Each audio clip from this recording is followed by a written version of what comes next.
So this video is just a bit of a demonstration how to play Most of Me and Ever by John Martyn. If you follow this tutorial, you can play up till about 2 minutes 22 when verse 4 starts. There are a few little changes which happen then, but it's basically the same. After I've played through up until the end of the verse, I'm going to break down some of the more trickier parts and show you some ways to practice them at home.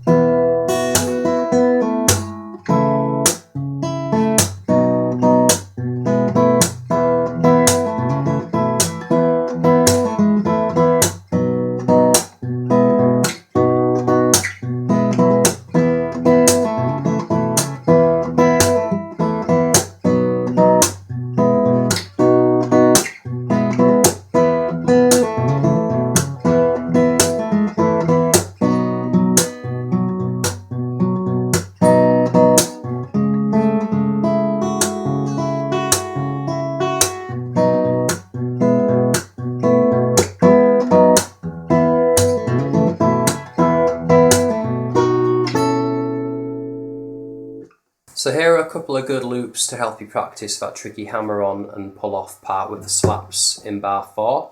Again, you always try and start on the beat. If you start from that slap on bar 3 and do your full D5 chord or D chord, then pluck the high E open, hammer on with your second finger, and at the same time do the slap on the E string. You need to really make that hammer on and slap happen at the same time. That's the most important part. Once you can do that, try the pull off as well, like that. And then a good place to loop that from is do the slap and chord, and then do the pull off like that. And again.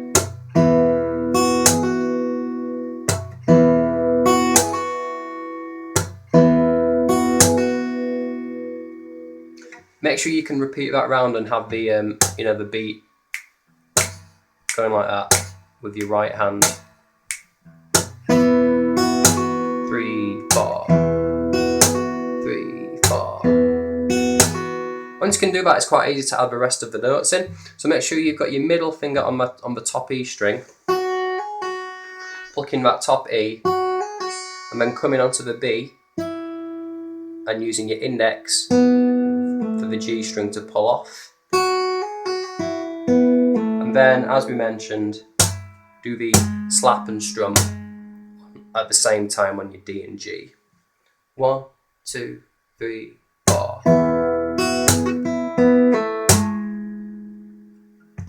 That last note there on the 4th fret, you've got your little finger on that. You've got to try and do a slap and a strum with your index finger at the same time. Really make sure that you flick your first finger down so you're hitting the D string. If you keep your chord held so everything's ringing together, you can hit a few extra strings in and it doesn't matter if you don't just get the D string. Okay, the next part, which you're going to need some practice, is towards the middle of the verse, which is bars 1, 2, 3, 4, 5, 6, bars 7 and 8. If you go from beat 4 of bar 6, that's a good place to start it from. It sounds like this: 1, 2, 3, 4.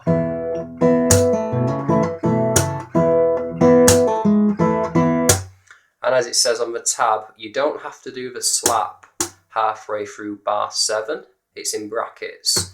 If you can do it, it sounds like you've got the pulse which carries on, but it doesn't do it on the CD. If you listen to that again: 1, 2, 3, 4.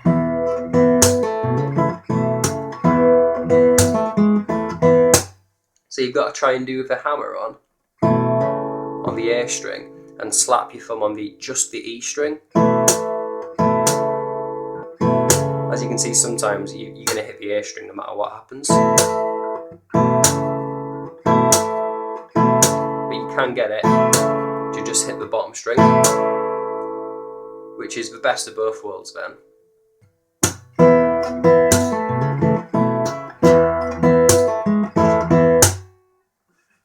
Okay, and then another section which you're going to need to practice are bars 3 and 4 of the second page, which is really similar to what we did before. The only difference is that you don't do the hammer on and then pluck the chords separately. They happen at the same time, like this. Like that. And again. Instead of what we did on the first page was this. And now we're playing this.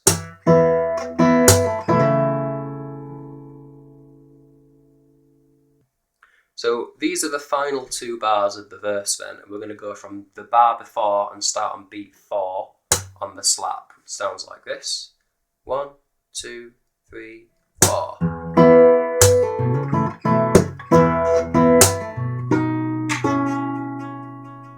And again. 1, 2, 3, 4.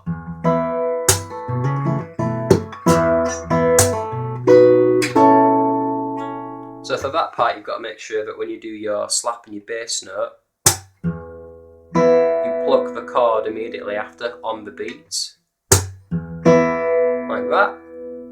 Then do the slap after it on beat 2, and do the pull off as normal. And then at the end of that section,